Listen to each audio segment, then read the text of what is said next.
Hello everyone, welcome to our YouTube channel learning Sadagar. आज आमी লৈ আহিছোঁ অসম পুলিচৰ এটা নতুন ভিডিঅ' যিটো অসম পুলিচৰ লিখিত এক্সামৰ বাবে অতি গুৰুত্বপূৰ্ণ। ইয়াৰ উপৰিও অন্যান্য কম্পিটিটিভ এক্সামৰ বাবে অতি গুৰুত্বপূৰ্ণ। হে সকলোৱে এই ভিডিঅ'টোৰ শেষলৈকে চাই থাকিবা। আহা ভিডিঅ'টো আৰম্ভ কৰোঁ। আজি আমাৰ শিকিবলগীয়া প্ৰথম প্ৰশ্নটো হৈছে অসমৰ সৰ্বাধিক চাহ বাগিচা থকা জিলাখনৰ নাম কি? তোমালোকক চাৰিটা অপশ্যন দিয়া হৈছে। ইয়াৰ ভিতৰত শুদ্ধ উত্তৰটো হ'ব অপশ্যন সি শিৱসাগৰ। অসমৰ সৰ্বাধিক চাহ বাগিচা থকা জিলাখনৰ নাম হ'ল শিৱসাগৰ। আমি আহিছোঁ পৰৱৰ্তী প্ৰশ্নটোলৈ। অসমৰ কোনখন জিলাত সৰ্বাধিক ধান উৎপাদন কৰা হয়? তোমালোকক চাৰিটা অপশ্যন দিয়া হৈছে। ইয়াৰ ভিতৰত শুদ্ধ উত্তৰটো হ'ব অপশ্যন এ কামৰূপ। অসমৰ কামৰূপ জিলাত সৰ্বাধিক ধান উৎপাদন কৰা হয়। আমি আহিছোঁ পৰৱৰ্তী প্ৰশ্নটোলৈ। গান্ধীজীয়ে অসহযোগ আন্দোলন কেতিয়া আৰম্ভ কৰিছিল? তোমালোকক চাৰিটা অপশ্যন দিয়া হৈছে। ইয়াৰ ভিতৰত শুদ্ধ উত্তৰটো হ'ব অপশ্যন ডি 1920 চনত। গান্ধীজীয়ে 1920 চনত অসহযোগ আন্দোলন আৰম্ভ কৰিছিল। আমি আহিছোঁ পৰৱৰ্তী প্ৰশ্নটোলৈ।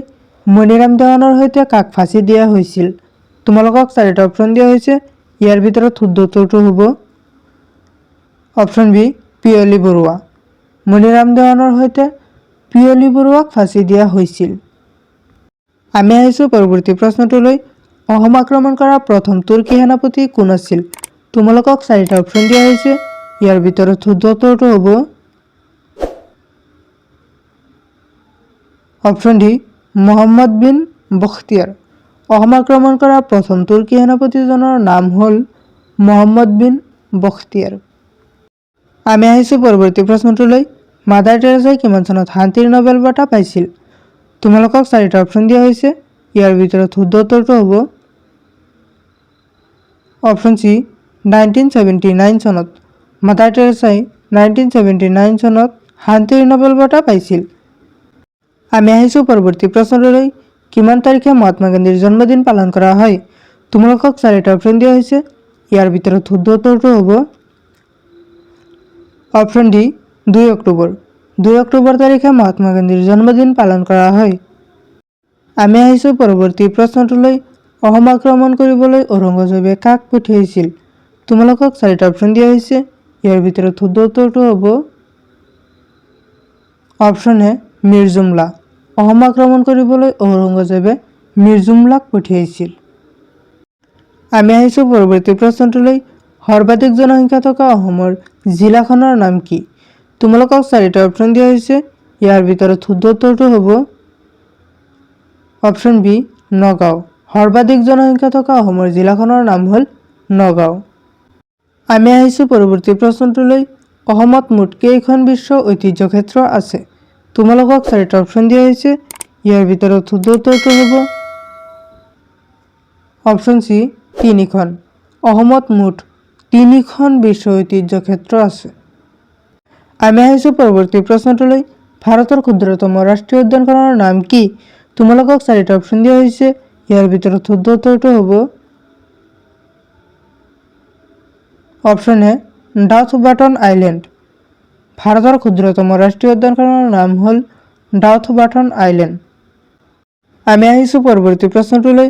অসম ৰাজ্যিক বিত্ত আয়োগ কিমান চনত গঠন হৈছিল? তোমালোকক চাৰিটা অপশ্যন দিয়া হৈছে।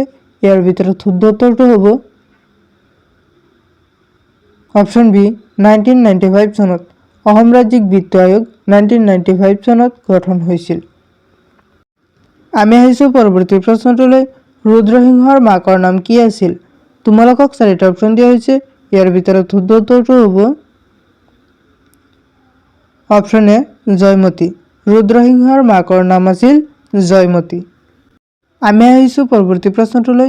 কোন বছৰত অসম মহিলা আয়োগ প্ৰতিষ্ঠা কৰা হৈছিল? তোমালোকক চাৰিটা অপশ্যন দিয়া হৈছে। ইয়াৰ ভিতৰত শুদ্ধ উত্তৰটো হ'ব অপশ্যন ডি 1992 চনত। 1992 চনত অসম মহিলা আয়োগ প্ৰতিষ্ঠা কৰা হৈছিল। আমি আহিছোঁ পৰৱৰ্তী প্ৰশ্নটোলৈ। বিশ্বৰ বৃহত্তম নদী দ্বীপটোৰ নাম কি? তোমালোকক চাৰিটা অপশ্যন দিয়া হৈছে। ইয়াৰ ভিতৰত শুদ্ধ উত্তৰটো হ'ব অপশ্যন এ মাজুলী। বিশ্বৰ বৃহত্তম নদীদ্বীপটোৰ নাম হ'ল মাজুলী। আমি আহিছোঁ পৰৱৰ্তী প্ৰশ্নটোলৈ। নুমলীগড় তেল শোধনাগাৰ অসমৰ কোনখন জিলাত অৱস্থিত? তোমালোকক 4টা অপশ্যন দিয়া হৈছে, ইয়াৰ ভিতৰত শুদ্ধ উত্তৰটো হ'ব অপশ্যন চি গোৱালপাৰা। নুমলীগড় তেল শোধনাগাৰ অসমৰ গোৱালপাৰা জিলাত অৱস্থিত। আমি আহিছোঁ পৰৱৰ্তী প্ৰশ্নটোলৈ। ভাৰত ৰত্ন সন্মান পোৱাৰ প্ৰথম অসমীয়া কোন আছিল? তোমালোকক 4টা অপশ্যন দিয়া হৈছে, ইয়াৰ ভিতৰত শুদ্ধ উত্তৰটো হ'ব অপশ্যন বি গোপীনাথ বৰদলৈ। ভাৰত ৰত্ন সন্মান পোৱা প্ৰথম অসমীয়াজনৰ নাম হ'ল গোপীনাথ বৰদলৈ। আমি আহিছোঁ পৰৱৰ্তী প্ৰশ্নটোলৈ। কাৰ স্মৃতিত তাজমহল নিৰ্মাণ কৰা হৈছিল? তোমালোকক 4টা অপশ্যন দিয়া হৈছে, ইয়াৰ ভিতৰত শুদ্ধ উত্তৰটো হ'ব অপশ্যন এ মমতাজ। মমতাজৰ স্মৃতিত তাজমহল নিৰ্মাণ কৰা হৈছিল। আমি আহিছোঁ পৰৱৰ্তী প্ৰশ্নটোলৈ। আমাৰ শৰীৰৰ আটাইতকৈ ডাঙৰ গ্ৰন্থি কোনটো? তোমালোকক 4টা অপশ্যন দিয়া হৈছে, ইয়াৰ ভিতৰত শুদ্ধ উত্তৰটো হ'ব অপশ্যন চি যকৃত। আমাৰ শৰীৰৰ আটাইতকৈ ডাঙৰ গ্ৰন্থিটোৰ নাম হ'ল যকৃত। আমি আহিছোঁ পৰৱৰ্তী প্ৰশ্নটোলৈ। কোনখন জিলাক অসমৰ পৰা পৃথক কৰি পাকিস্তানক দিয়া হৈছিল? তোমালোকক 4টা অপশ্যন দিয়া হৈছে, ইয়াৰ ভিতৰত শুদ্ধ উত্তৰটো হ'ব অপশ্যন ডি চিলেট জিলা। চিলেট জিলাক অসমৰ পৰা পৃথক কৰি পাকিস্তানক দিয়া হৈছিল। কিন্তু বৰ্তমান চিলেট জিলাখন পাকিস্তানত আছেনে নাই? যদি থাকে তেনেহ'লে য়েছ লিখিবা, যদি নাথাকে তেনেহ'লে কমেণ্টত নো লিখিবলৈ নাপাহৰিবা। কোন দেশত আছে জনাই দিবলৈ চেষ্টা কৰিবা।